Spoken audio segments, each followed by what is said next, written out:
ផលិតកម្មឥន្ទ្រីសូមជូនរឿងចំណាប់ស្នេហ៍ភាគទី2บาปกรรมชักพาหรือว่าฟ้าลงทันถึงดลบันดาลให้ฉันกลายเป็นเฉลยใครจะทับถมต้องคมต้องเชย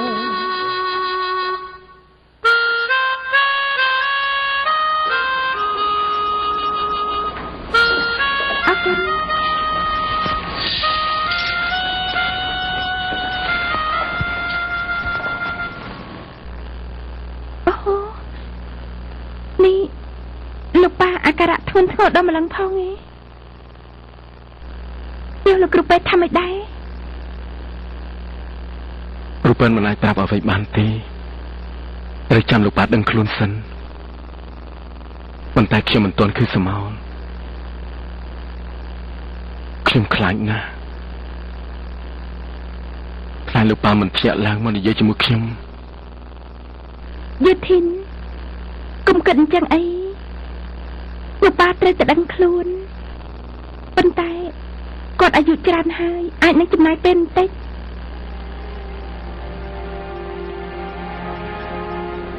អរគុណណាស់ភិរមយាដែលផ្ដល់កម្លាំងចិត្តឲ្យខ្ញុំធ្វើឲ្យខ្ញុំមានអារម្មណ៍ថាខ្ញុំមិនមែនរស់នៅម្នាក់ឯងលើលោកទេ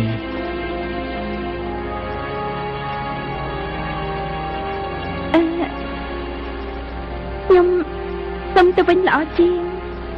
ដើម្បីទៅពិភាក្សាជាមួយលោកប៉ាហើយនឹងម៉ាក់ក្រែងគាត់ស្គាល់លោកគ្រូពេទ្យដែលពូកែនៅកន្លែងផ្សេងបានចាំខ្ញុំជូនមិនអីទេយុធីននៅកំដរលោកប៉ាចុះខ្ញុំអាចទៅខ្លួនឯងបាន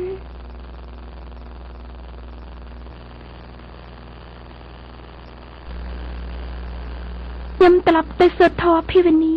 សូមឲ្យលោកប៉ាឆាប់ជា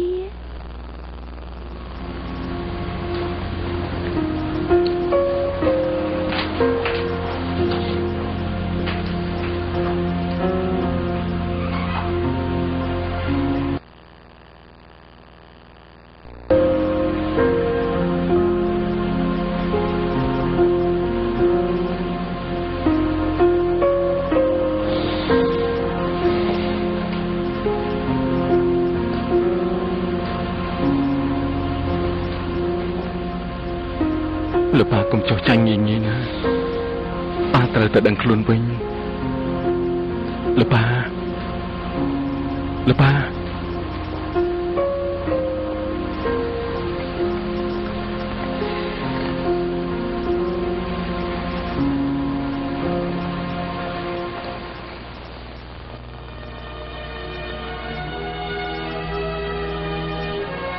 លោកប៉ា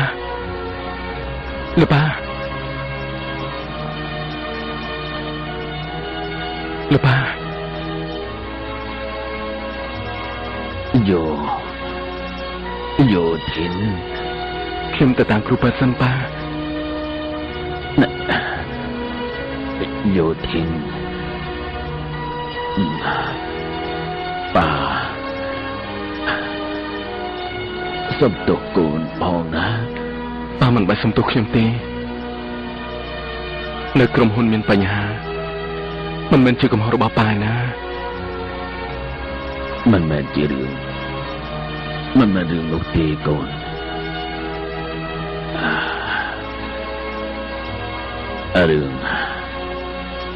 រឿងពួកបតតិវងគឺជាកំហុសរបស់ប៉ាហើយប៉ាគ្មានចេតនានឹងចោទប្រកាន់អ្នកអម្ចាស់ត្រីស័កទេប៉ានិយាយពីរឿងអីហ្នឹងគឺប៉ាព្រមទទួលប៉ាជាអ្នកប្រាប់រឿងទាំងអស់ឲ្យដល់លោកនាយករដ្ឋមន្ត្រីប៉ាប្រាប់ថាអ្នកអម្ចាស់ត្រីស័កចង់បង្កអំពើក្បត់ ប៉ុន្តែវាមិនមែនជាការពិតទេកូនប៉ាបានដឹងនៅពេលក្រោយថាប៉ាត្រូវតែបោកប្រើ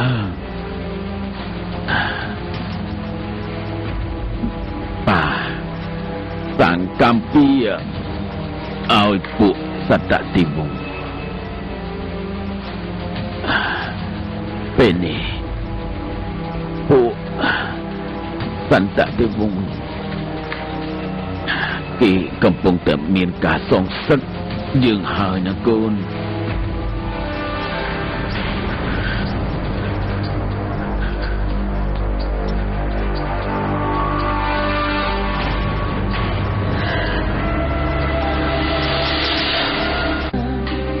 ดังดอกฟ้า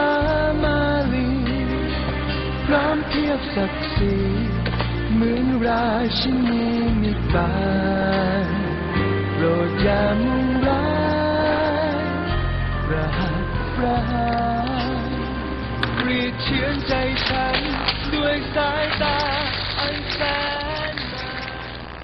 សូមអនុញ្ញាតទៀនទឹកតែមិនដល់ហើយពនាងអេខ្ញុំប្រាប់ហាញ់តាថាខ្ញុំចិនទៅញ៉ាំនៅថេរ៉េអូយសូមទោសទៀនត្រឡប់ទៅវិញទៅមែនមីបាទពីព្រឹកមិញនេះណានមឿងទៅទទួលសម្បត្តិពីប្រៃសណីមែនមែនហើយបាទមានសម្បត្តិពីម្ចាស់បងទេ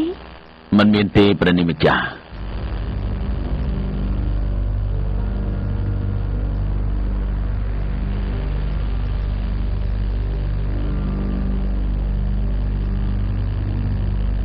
បងប្រុសហើយបងប្រុស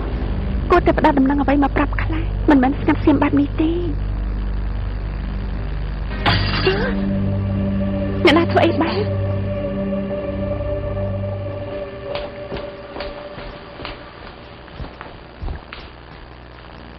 អនន្ត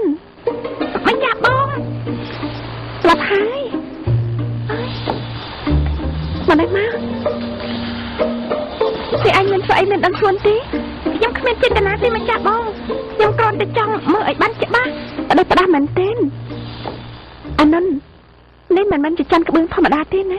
ជារង្វាន់ដែលព្រះបិតាទ្រង់បានទទួលពេលដែលទៅប្រឡងនៅអាល្លឺម៉ង់ជាទ្រព្យសម្បត្តិដ៏ល្អរបស់សន្តតិវង្សមិនបានឆ្អែតរពឹសបែបនេះថ្ងៃក្រោយធ្វើទៀតទេហឺខ្ញុំសុំទោសម្ចាស់បងខ្ញុំជប់ធ្វើបែបនេះទៀតហើយឯងនិយាយបែបនេះដាក់បងច្រើនដងហើយឯងចង់ទៅណាក៏ទៅបងមិនដឹងជាចាត់ការគ្មានក្បាត់រពឹសដូចជាឯងយ៉ាងណាទេ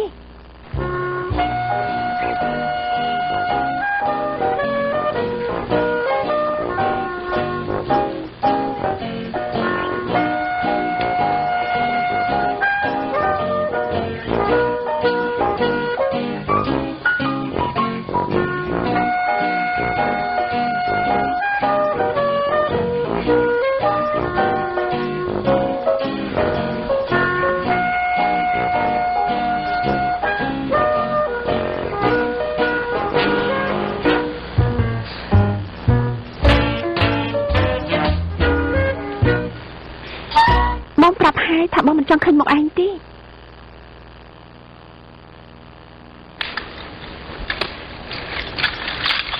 មកចាក់បងអត់ទោះឲ្យខ្ញុំផងទៅខ្ញុំសោកស្ដាយណាស់ខ្ញុំនឹងធ្វើឲ្យវាដូចដើមវិញខ្ញុំសន្យាបានបាច់ខ្ទេចបែបនេះហើយអាចជួសជុលបានដល់របៀបណាខ្ញុំនឹងជួសជុលឲ្យបានកូនប្រុសនិយាយហើយត្រូវតែធ្វើតាមសម្ដីព្រោះកូនប្រុសម្នាក់នេះធ្លាប់សន្យាថាធ្វើអ្វីឲ្យបងខ្លាចទេចាំបានទេនឹងមិនជជែកមិនរពឹសមិនចេញទៅខាងក្រៅដោយគ្មានការអនុញ្ញាតនឹងស្ដាប់តាមម្ចាស់បងអលីសាហើយនឹងម្ចាស់បងអឌីសាទៅសម្រាប់ថាធ្វើបានប្រមាណខអេ